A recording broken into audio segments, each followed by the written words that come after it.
这一盆花看上去很美，对不对？花苞满满的，叶子绿油油的。但我告诉你，这就是个温柔陷阱。你要是现在掏钱把它买回家，我敢打包票，不出3天，顶多1个礼拜，它绝对死给你看。叶子发黄掉落，花苞全部枯萎，最后只剩下一个空盆和一堆枯枝败叶。这不是因为你不会养，也不是因为你家里风水不好，纯粹是因为你买到了刚出大棚的激素花。这种花在行内我们都叫它一次性花，就是专门让你看个热闹，看个几天就扔掉的垃圾。可怜的是，很多花友根本不知道这背后的猫腻，还以为是自己手笨，一次次买，一次次死，把钱都送给了那些不良商家。我们要先搞清楚一个概念，什么是刚出棚的花？现在的花卉产业早就已经是工业化生产了，绝大多数的花都不是在自然环境下长大的，而是在温室大棚里，像是住进了加护病房一样被伺候大的。大棚里是什么环境？温度恒定在20度到25度，湿度保持在 70% 以上，光照也是通过遮阳网或者补光灯调节到最完美的程度，甚至连风都是温柔的循环风。在这样的环境里，植物的生长速度是自然环境下的好几倍。为了让它们早点上市卖钱，商家会给它们打各种激素。你想想看，一个本来应该长根长叶子的小苗，被打了催花激素，它就被迫要把所有的能量都拿去开花。这就好比是一个还在上小学的孩子，你非要给他吃兴奋剂，让他去跑马拉松，他跑得下来吗？就算勉强跑下来了，身体也彻底垮了。这种花在温室里的时候，因为有那个完美的环境撑着，有源源不断的水肥供应着，所以它看起来没事，甚至可以说是容光焕发。但是问题就出在这个出棚的过程，从大棚里一出来，直接拉到花市，或者是装进快递箱发到你手里，这个环境的变化是天翻地覆的。你家里的环境是什么样的？温度忽高忽低，空气干燥的像沙漠，光照也不均匀，通风也不好。这对于那些娇生惯养的温室花来说，简直就是直接从天堂掉进了地狱。它们根本没有那个适应能力，身体里的调节机制还没反应过来，马上就会出现脱水萎蔫的症状。而且因为它们之前被激素催得太狠了，根系往往非常弱，根本吸收不到足够的水分来维持那个巨大的花量和叶片蒸腾。所以你会发现，这种花买回家，你明明浇水了，土也是湿的，但它就是蔫，就是死。这就叫做虚不受补，它的根已经废了，根本喝不进去水。我再来给你们讲讲这个激素到底是个什么东西。最常用的就是赤霉素和多酵唑。赤霉素是用来拉长的，多酵唑是用来变矮的。很多花友喜欢买那种矮状的，觉得矮矮胖胖的很可爱，节间很密，花苞很多，其实这也是被药控制住的。植物的天性是要向上生长的，它被喷了矮状素之后，细胞分裂被抑制了，所以长不高，能量没地方去，就只能去分化花芽。这种药罐子花买回去最大的问题就是，一旦那个药劲过了，它就会开始报复性生长，或者是出现各种畸形。比如有的花友买回家的花，第一茬开得好好的，等花谢了之后，新长出来的叶子变得巨大无比，细长细长的，跟原来的叶子完全不像同一个品种，这就是激素失效后的徒长现象。还有的时候因为激素残留，导致那个花苞虽然多，但是打不开，这叫做僵蕾，花苞长到一半就僵在那里，然后慢慢变黑脱落，你盼星星盼月亮，最后盼来个寂寞。还有一个很明显的特征，就是花盆的大小和植株的大小不成比例。你看那种小的像个杯子一样的盆，上面却顶着一棵像小树一样的花，或者是花朵大的要把盆都压翻了，这绝对是不正常的。俗话说大根必深，植物的地上部分和地下部分应该是对应的。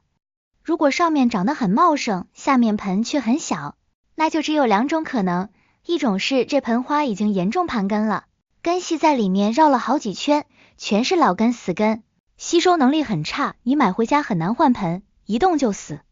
另一种可能更糟糕，就是这根本就是刚移栽进去的，或者是刚扦插的，下面根本没什么根，全靠那个药水撑着上面的门面。这种头重脚轻的花，买回家就是个定时炸弹。现在市面上最容易中招的几种花，我给你们点点名。第一个就是蝴蝶兰，过年过节大家最爱买。你去看那些组盆的蝴蝶兰，漂漂亮亮的十几只挤在一个大瓷盆里，很多都是刚从大棚里拿出来的，下面的根都被水苔塞得死死的，甚至有的根已经被切掉了一半才塞进去的。这种蝴蝶兰，你在花市看着花开的挺好，回家不到1个月，花苞就开始发黄掉落，叶子开始变软起皱。为什么？因为根坏了啊，水苔塞太紧不透气，或者是根系受损了。第二个重灾区就是杜鹃花，特别是那种西洋杜鹃。在花市里那是花团锦簇，见花不见叶。这种花对环境湿度要求极高，大棚里湿度都在80-90%，你家里湿度可能只有30-40%。这一买回家，叶子哗哗的掉，花苞还没开就干了。而且杜鹃花的根系是那种毛细根，跟头发丝一样细，最怕积水也最怕干旱，用那种纯椰糠种的杜鹃，新手买回家基本就是九死一生，很难伺候。第三个就是绣球花，现在的技术能让绣球1年4季都开花，但是你要知道，绣球本来是春夏开花的植物，你非要在冬天买那个带满花苞的绣球，那绝对是高温催出来的。这种反季节的花违背了植物的休眠规律，身体非常虚弱。你买回家，暖气一吹或者是冷风一吹，马上就蔫给你看。而且这种催出来的花颜色往往不正，容易褪色，花期也特别短，开个几天就散了。还有一种情况大家可能没注意到，就是那些看起来特别鲜艳的彩色仙人球或者多肉，有的颜色红的发紫，黄的耀眼，那种很多都是药水泡出来的，或者是打了药剂。这种东西根本就活不长，它体内的叶绿素被破坏了，没法进行光合作用，全靠消耗自身的养分活着，等养分耗尽了，它就慢慢化水腐烂。这简直就是把植物当成塑料摆件在卖，完全是在坑消费者的钱。那么我们如果不小心买到了这种刚出棚的花，或者说实在喜欢的不得了，非要买，有没有办法救活呢？当然有办法，但是你得先学会辨别哪些是能救的，哪些是彻底没救的。不过在讲怎么救之前，我得先教你们怎么在花市里练就一双火眼金睛，一眼就能看出哪盆是激素花，哪盆是老桩苗。这买花啊，就跟中医看病一样，讲究个望闻问切。这第一步望就是看整体的气色，你别光盯着花看，你要看那个叶子和茎秆。健康的叶子，它的那个绿是深沉的，有光泽，但不是那种贼光，叶脉清晰，叶片厚实挺拔。而激素催出来的叶子往往节间很长，或者过分紧凑，叶子虽然大，但是薄，颜色嫩得不正常。第二步是闻，当然不是让你去闻花香，而是闻那个土的味道。你凑近了闻一下盆土，如果有那种很浓的霉味，或者是发酵的酸臭味，说明这个土不好，或者是根已经烂了。新鲜健康的土应该就是那种淡淡的泥土味，如果有刺鼻的农药味，那更要小心了，说明这盆花刚打过重药，买回家对身体也不好。第三步是问，你要学会套商家的话，你别上来就问这花好不好养，商家肯定都说好养。你要问他这花是什么时候到货的，如果他说刚到的，特别新鲜，那你就要警惕了，刚到的往往就是刚出棚的，还没适应本地环境。你要找那种在店里已经摆了1-2个星期，状态依然还不错的，那种花说明已经稍微适应了一下环境。第四步也是最重要的一步，也就是动手摸。买花千万别害羞，一定要上手摸。摸哪里？摸叶子的硬度，摸盆土的干湿，还要轻轻摇晃一下植株。你捏一下那个盆，如果是那种软塑料盆，你可以轻轻捏一下侧面，感觉一下根系有没有长满。如果是硬的，说明根系长满了；如果是软塌塌的，感觉里面空荡荡的，那说明根系没长好。你再轻轻提一下那个植株的茎基部，如果是种的稳稳当当的，提起来感觉整个盆土都有劲，那是好苗。如果一提感觉植株在晃荡，土是松的，那绝对是刚种进去没几天的，千万别买。刚才我提到了那个控水的秘诀，很多花友听完可能觉得这有什么难的，不就是干透浇透吗？我告诉你，对于刚出棚的花，干透浇透这4个字就是最大的谎言。因为那种大棚用的椰糠或者泥炭土，跟咱们家里用的土完全是两码事。你如果等到它彻底干透了，那个土就会收缩，跟盆地分家，裂开一道大缝。这时候你再浇水，水哗啦啦全从缝里流走了。你以为浇透了，其实土中间那个根系核心区还是干的冒烟。这就叫结流明，长期这样，根系就被焊死了。反过来，如果你看表面干了就浇，那个椰糠吸水性特别强，像海绵一样，底下一直湿着，根系就像泡在烂泥塘里，没法呼吸，最后闷根而死。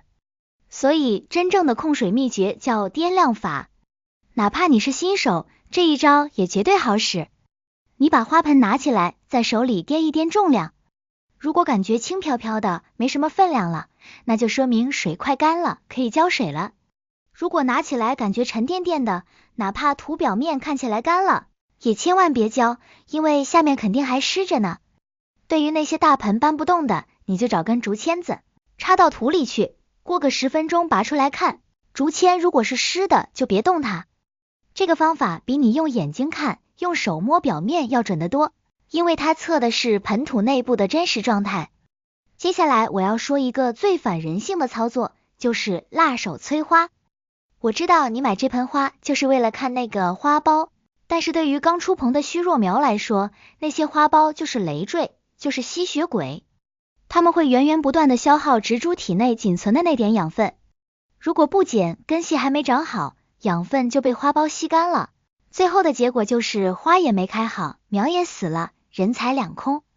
所以狠下心来，拿把剪刀把那些还没打开的花苞，特别是那种看起来密密麻麻的小花苞全部剪掉，已经开的大花留个1-2朵欣赏一下就行了，剩下的也剪了。这叫弃车保帅。你把花苞剪了，植物就知道现在的任务不是繁衍后代，而是保命长根，它就会把养分回流到根部。等你把根养壮了，以后想开多少花没有啊？特别是像月季、栀子花这种，刚买回来必须剪，剪得越狠，活得越稳。除了剪花，还得学会假植。很多花友有个坏习惯，花一买回来，觉得那个原来的塑料盆太丑，马上就要给它换个漂亮的陶瓷盆，顺便把土也换了，还把根洗得干干净净。这简直就是给重病号做开胸手术，嫌它死得不够快。刚回家的花根系非常脆弱，而且已经和原来的土长在一起了，形成了一个微环境。你一洗根，把根上的根毛都破坏了，它就彻底失去了吸水能力。正确的做法是找个稍微大1号的盆，把花连着原来的土坨整个拿出来，千万别打散，直接放进新盆里，然后在周围的空隙里填上跟原来土质差不多的土，这叫套盆或者假植。这样根系没有受到惊扰，它就不会应激，等它的根慢慢长出来，钻到新土里去了，你再考虑以后要不要彻底换土。在缓苗的这段时间，摆放的位置也是有讲究的，千万别直接扔到阳台外面去晒。大棚里的光是柔和的，外面的光是毒辣的，你要把它放在家里一个明亮通风，但是没有直射光的地方，也就是我们说的散射光环境，比如离窗户1米远的地方，让它先适应个3-5天，然后再慢慢往窗边挪，每天多见一点光，给它一个循序渐进的过程。这就好比人从黑暗的屋子里走出来，眼睛得适应一会儿一样。还有一个特别容易被忽视的点，就是空气湿度。大棚里的湿度常年保持在70-80%，你家里的湿度可能只有30%，这个落差会让植物的叶片迅速脱水，特别是像杜鹃、茶花、蕨类这些喜欢湿润的植物，一回家叶子就干尖焦边。怎么办？别光往叶子上喷水，那个水干得快，而且容易烂心。你要给它制造一个小温室，找个大的透明塑料袋，把整盆花罩起来，上面扎几个小孔透气，这样袋子里的湿度就能保持住。每天打开袋子透透气，过个1周左右，把袋子上的孔扎大一点，或者剪掉一个角，慢慢降低湿度，让它一点点适应家里的干燥空气。这招对于救活那些半死不活的干柴棒特别管用。在这个缓苗期，严禁施肥。我再说一遍，严禁施肥。不管商家送了你什么速效肥、缓释肥、生根粉，通通扔一边去。这时候的根系是受损的，根本吸收不了肥料。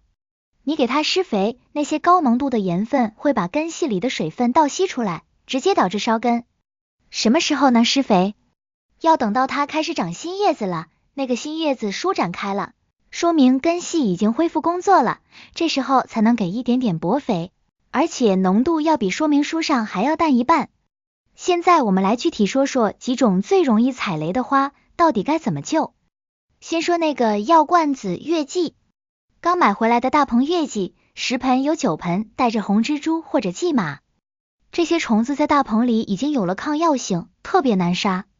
所以新花进门，第一件事就是隔离，千万别跟家里的老花放一起，否则1传10，10传100，全军覆没。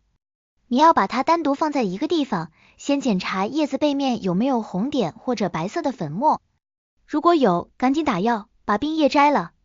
月季是强阳性花卉，缓苗期过了之后，一定要给足光照，光照不足，它就是个药罐子，光照足了它身体才壮。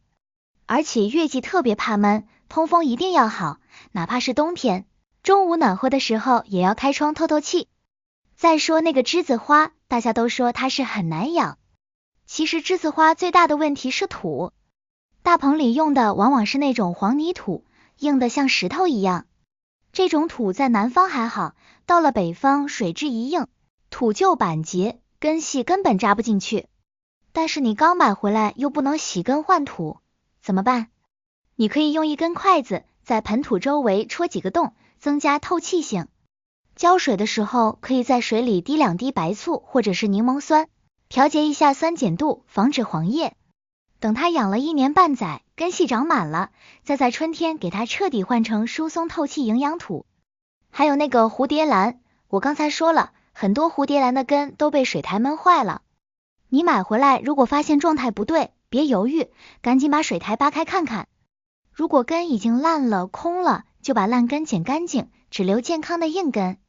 然后别再用水苔包得那么紧了，你可以换成树皮或者是蓝石这种透气性好的介质。哪怕是空根养着，每天喷喷水，也比闷在湿水苔里烂死强。蝴蝶兰其实是气生根植物，它的根是需要呼吸空气的，你把它当成土生植物养，肯定养不活。最后说说多肉植物，那种颜色鲜艳的药锦多肉，或者是催大的水桩，买回家极其容易化水。这种多肉回家之后千万别浇水，真的是滴水不沾。把它放在阴凉通风的地方晾着，晾个10天半个月都没事，让它体内的那些多余的水分和激素代谢掉一点。等到它底下的叶子开始有点发皱了，说明它开始消耗自身水分了，这时候再沿着盆边给一点点水。对于药锦，你要做好心理准备，它那个漂亮的颜色迟早会退掉，如果能退掉变绿，那说明它活下来了，如果一直不退，那基本就是死路一条。其实把花养死并不可怕，可怕的是不知道怎么死的，还一次次的交学费。那些大棚主和不良商家利用的就是大家喜欢像假花一样完美的心理，他们制造焦虑，制造完美的假象，把本来也是生命的花草变成了快消品。我们作为消费者要学会反向操作，我们不要去追求那种违背自然规律的完美。花叶子上有个虫眼，那说明没打药。株形有点歪，那说明它是追着光长的。花开的有大有小，那说明它生命力旺盛。当你学会了这些，你会发现，其实去捡那些花市老板角落里扔掉的垃圾花才最有意思。那些花虽然现在看着丑，叶子黄了，花谢了，但是它们的根往往是好的，而且已经适应了恶劣的环境。你几块钱买回家，给它换个盆，修剪一下，养个半年，它给你的回报绝对惊喜。这种从死亡线上拉回来的成就感，比你花几百块买一盆星期花要强100倍。